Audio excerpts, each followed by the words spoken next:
Monica Okafor had always believed in the magic of real estate, the way an empty house could transform into someone's dream home.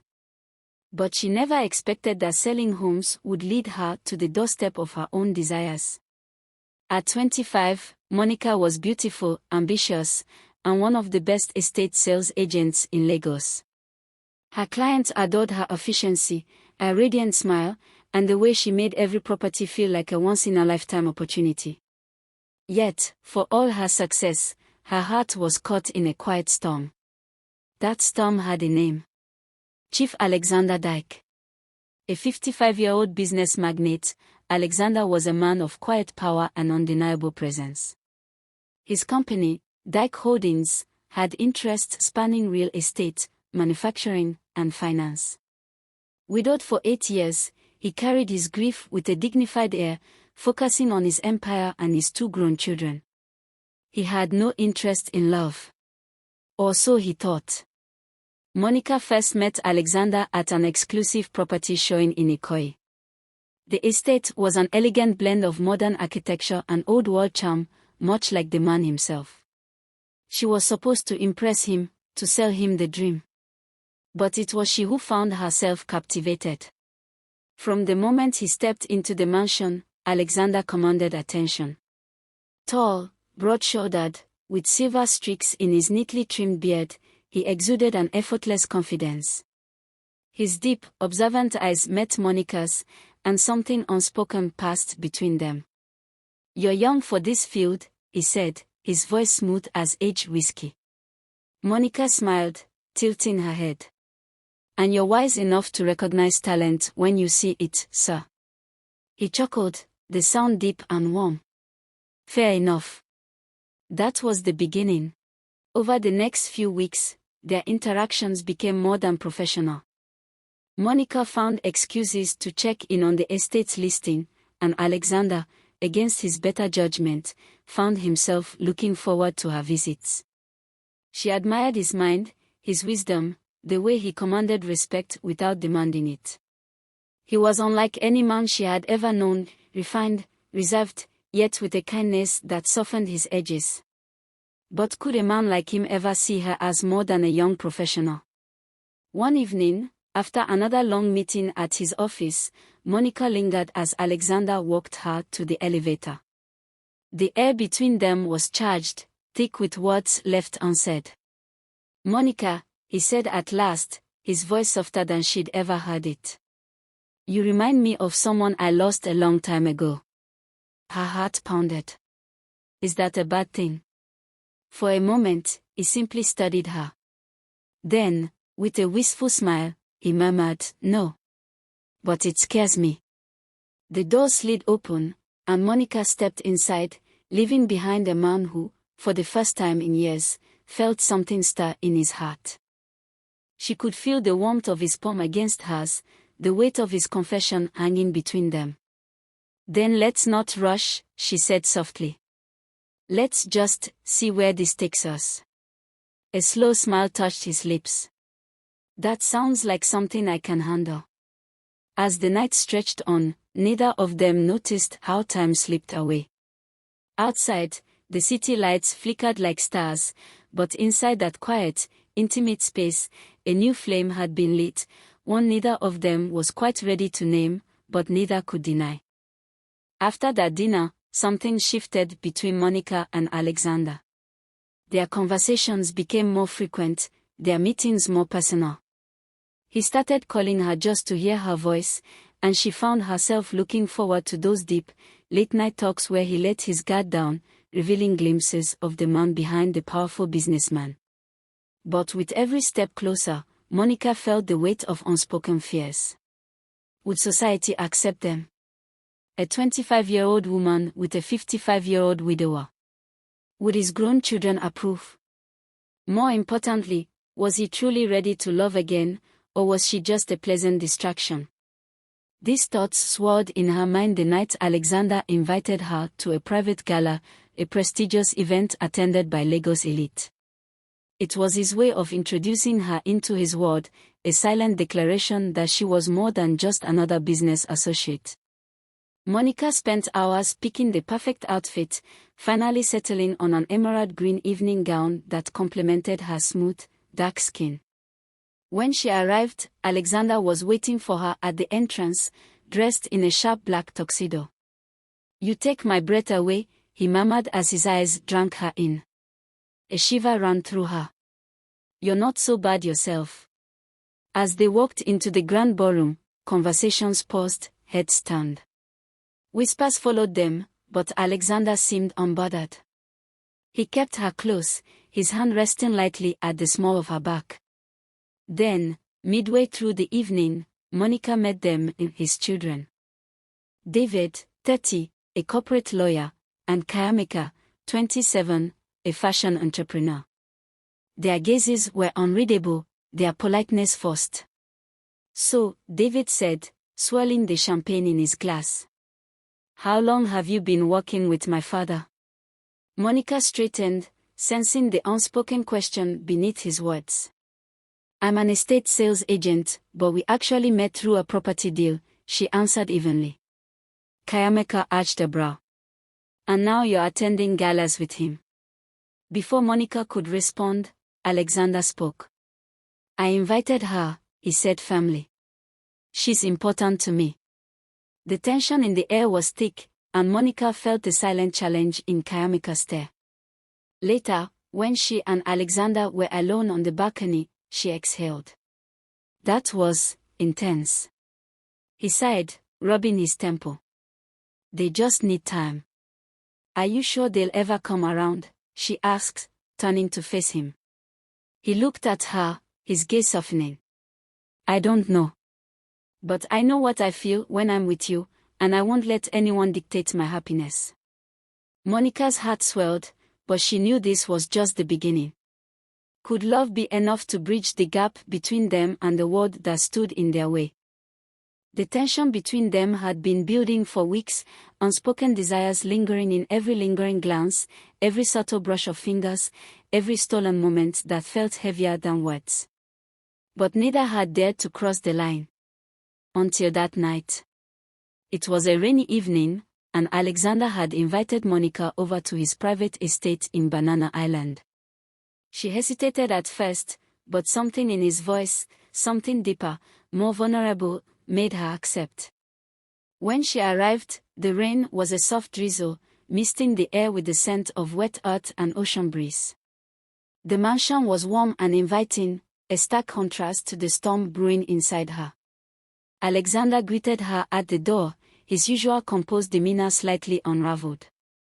He had removed his suit jacket, the top buttons of his shirt undone, revealing the strength of a man who carried both power and loss. "I'm glad you came," he said, his voice softer than usual. Monica smiled, stepping inside. "I wasn't sure if I should." He searched her face, then poured them both a glass of wine. They sat by the large floor-to-ceiling windows, watching the rain paint streaks against the glass. The room was dimly lit, the glow of the fireplace casting golden shadows on his face. "You make me feel alive again," he admitted, his deep voice breaking the silence. "For years, I convinced myself I was done with love. That my heart couldn't beat for another woman." He exhaled, his eyes locked on hers. "But you, Monica, you make me want to try again." Her heart pounded. She set her wine down, unsure whether to trust the emotions swirling inside her. "Alexander, I don't want to be a passing moment in your life." He reached for her hand, his touch warm and firm. "You're not." She swallowed hard, staring at their intertwined fingers. "Then show me." The words had barely left her lips before he moved. Gently, cautiously, as if afraid she might disappear. His fingers traced the curve of her jaw, his touch igniting something deep inside her. She closed her eyes as his lips brushed hers, light at first, testing, severing. Then, something broke. The kiss deepened, slow yet intense, filled with all the unspoken desires they had held back for too long. His hand slipped around her waist, pulling her against him, and she melted into his warmth. When they finally pulled apart, both breathless, he rested his forehead against hers. "You scare me, Monica," he murmured. She smiled, tracing the line of his jaw. "Then we're even." That night, they didn't rush. They talked, they kissed, they explored the quiet spaces between words. And for the first time in years, Alexander allowed himself to feel again. The morning after their first kiss, Monica woke up to the soft glow of sunlight streaming through the large windows of Alexander's estate. She was still in his arms, her head resting on his broad chest, listening to the steady rhythm of his heartbeat. It felt safe, intoxicatingly so.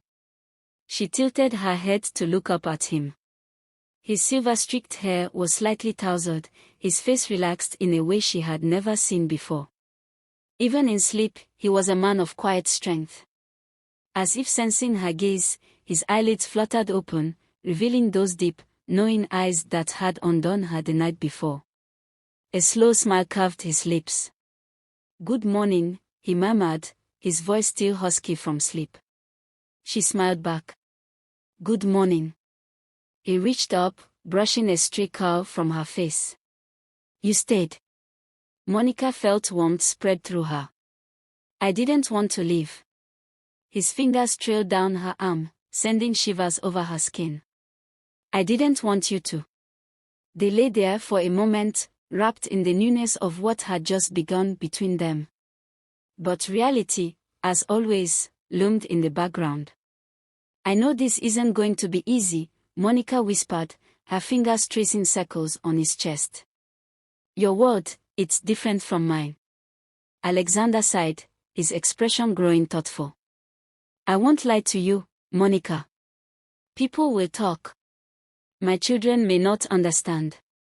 And he hesitated, his fingers tightening slightly on her waist. "I haven't done this in a long time."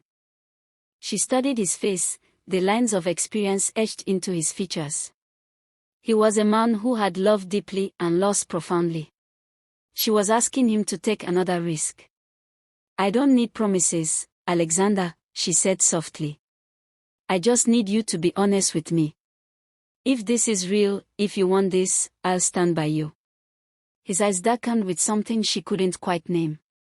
Without a word, he pulled her closer, pressing a lingering kiss to her forehead. "I want this," he finally said.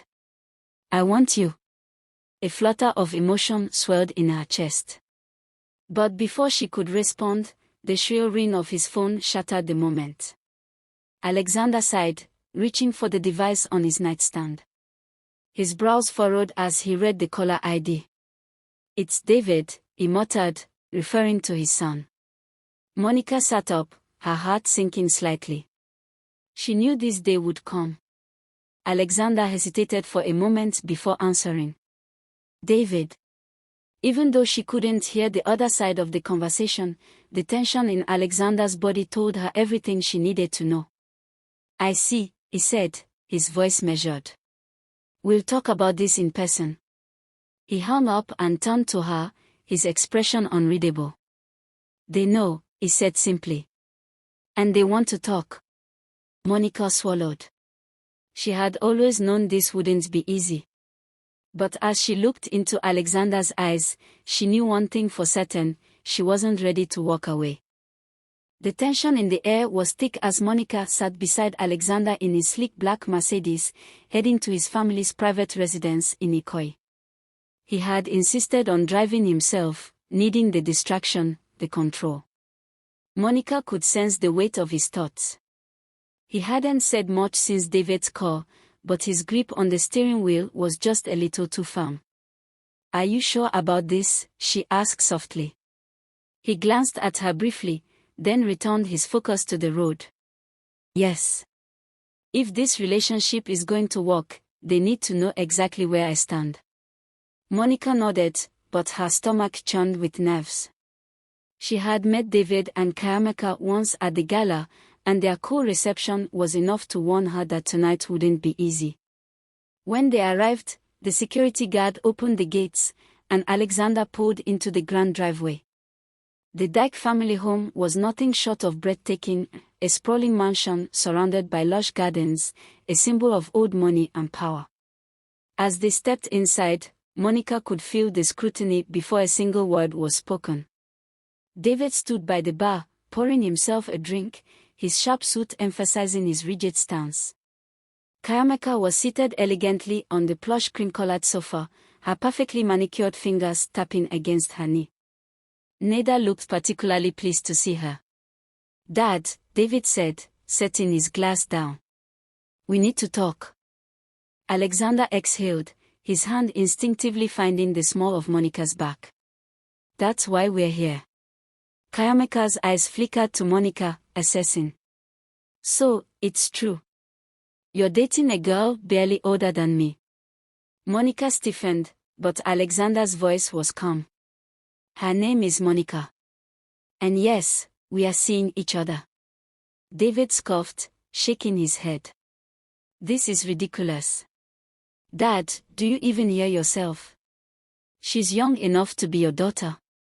What could she possibly want from you?" Monica's heart clenched, but she kept her expression steady. She had prepared for this.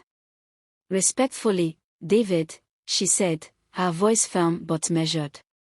"I don't need anything from your father except what he's willing to give. He is a grown man, capable of making his own decisions." David's jaw tightened, but Kayameka was the one who spoke next. "Look, Monica, I don't know you. But I know my father. He's been through a lot, and he doesn't deserve to be taken advantage of."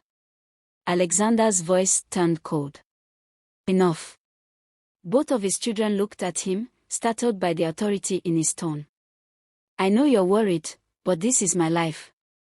I loved your mother, and I will always honor her memory, but she's gone. I never thought I'd feel this way again, but Monica changed that. If you can't accept that, then that's your choice. But I won't allow you to disrespect the woman I care about." The room fell into heavy silence. Monica's chest tightened at his words. "The woman I care about."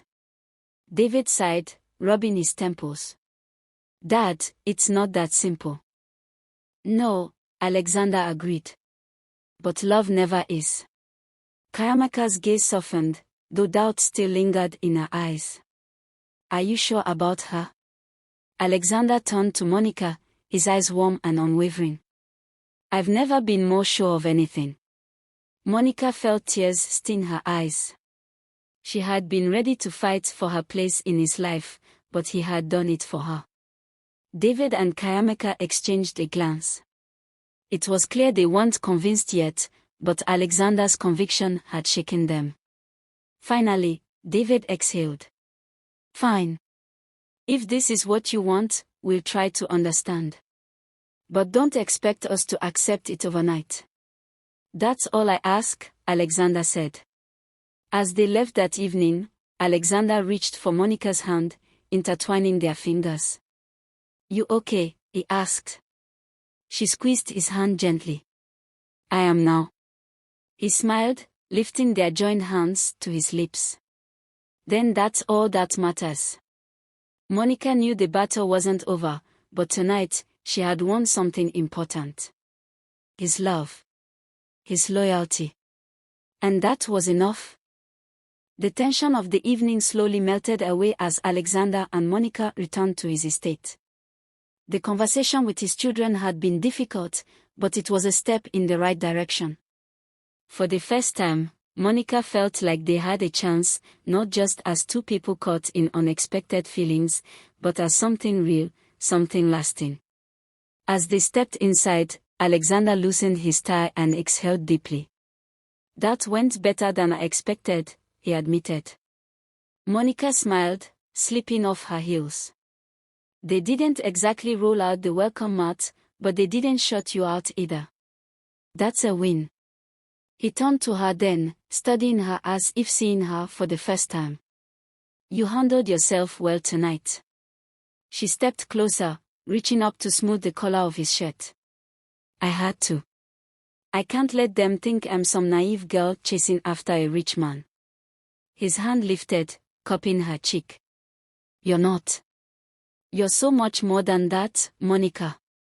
Her breath caught as his thumb brushed over her skin, his touch sending warmth through her. The air between them shifted, charged with emotions neither of them could deny. I need to thank you, he murmured, his voice rough with sincerity. For standing by me. For facing them with me. She swallowed hard. You don't have to thank me, Alexander. I do, he insisted. Because I know this isn't easy for you. Before she could respond, he leaned in, pressing a slow, lingering kiss to her lips. It wasn't rushed or urgent. It was deep, intentional, a kiss of gratitude, of admiration, of something more. Monica melted into the embrace, her fingers curling into his shirt as he pulled her closer.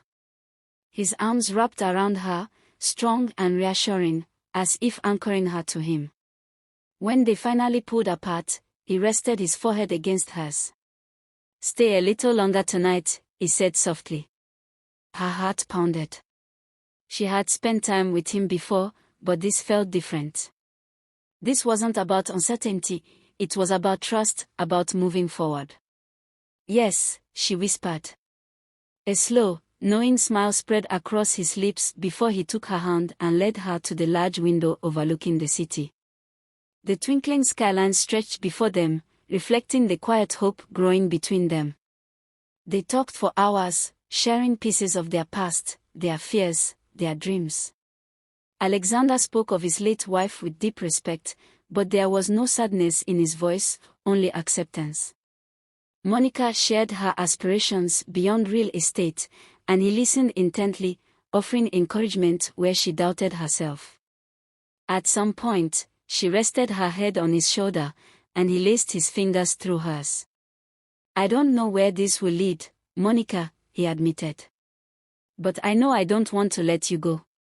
She smiled, squeezing his hand gently. Then don't. He tightened his hold on her, a silent promise between them. Outside, the city stretched endlessly beneath the night sky.